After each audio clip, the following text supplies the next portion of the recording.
عليكم. بسم الله الرحمن الرحيم. الان غادي نشوفوا الصابونه اللي كنا قادينها في الفيديو الاولاني. الا تشوفوا معايا باقي خاص هذا الصابون ينشف واحد شويه. تلاحظوا معايا ان الصابون ما عندوش اللون، كنا درناه خالي من العطور او المواد الحافظه. هذا استمراريه تاع الفيديو السابق. اما الان في هذا الفيديو هذا ان شاء الله تعالى غادي نحاولوا نقادوا كريم للوجه مضاد للتجاعيد، تعتمد على الصناعه ديالو على زيت الارغان وزيت التين الشوكي فيكدو بارباري و التوكوفيرول فيتامين او واحد النسب معينه. هذا الكريم هذا عنده مزايا تجميليه وعلاجيه في نفس الوقت. دونك هذا الكريم تيبغي الانسان يستمر عليه، ماشي يخدم به ولا يدير لا كريم واحد المده وجيزه ويحبس، وانما الاستمراريه. لان كتلاحظوا معايا عندنا هنا جوج تاع الاطوار. الطور الزيتي يحتوي على الزيوت النباتيه لكل من زيت لافوكا، مشمش، ارغان، تين الشوكي، الجوجوبا، بالاضافه الى مستحلبات بحال لاسيد ستياريك حمض الشمع ولانيت 16 و لومولجين بي 2. دونك هادو كاملهم تساعدوا على الربط ما بين الطور المائي والطور الزيتي. بينما تلاحظوا معايا هنايا الطور المائي يحتوي على الماء بالاضافه الى الجليسيرين وقليل من الماده الحافظه وقليل من اكسيد التيتان. دونك الان غادي نحاولوا نصبوا الطور الزيتي على الطور المائي مع التحريك المستمر. لا خلصت بشويه.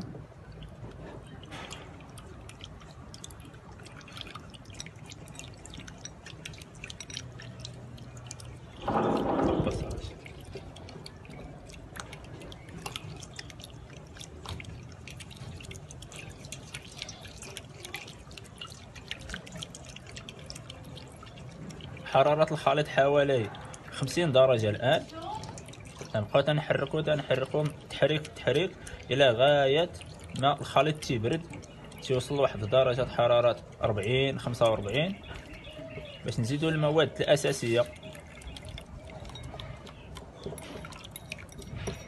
تلاحظوا معايا أن القوام تيتغير، ومع الدوران يساعد على التبريد.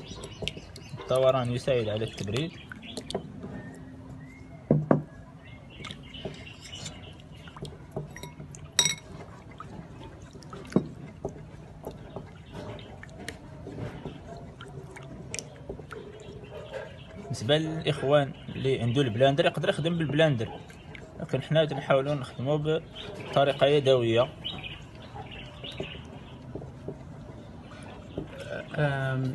Alors, pour nos spectateurs qui ne parlent pas arabe, en fait, on avait parlé d'un savon qu'on avait confectionné la semaine dernière, dans la vidéo précédente.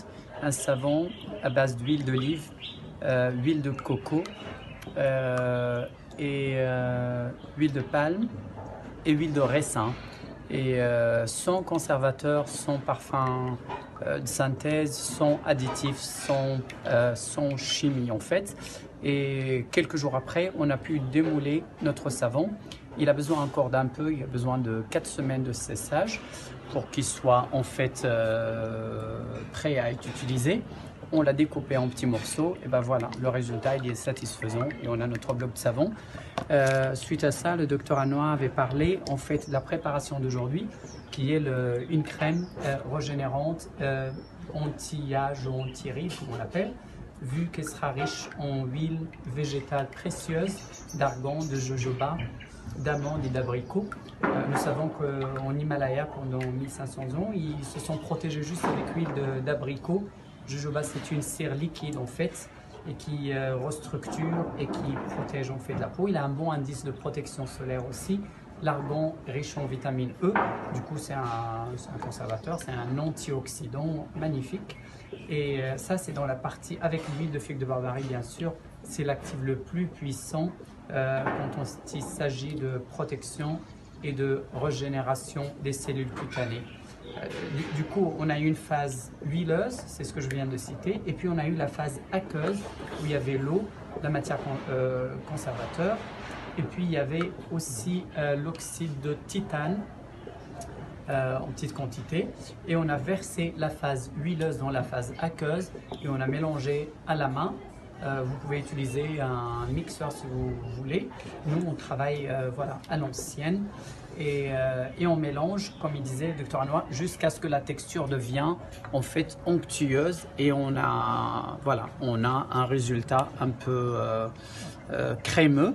Et on continue l'émulsion, le produit refroidit et ça devient de plus en plus onctueux et épais.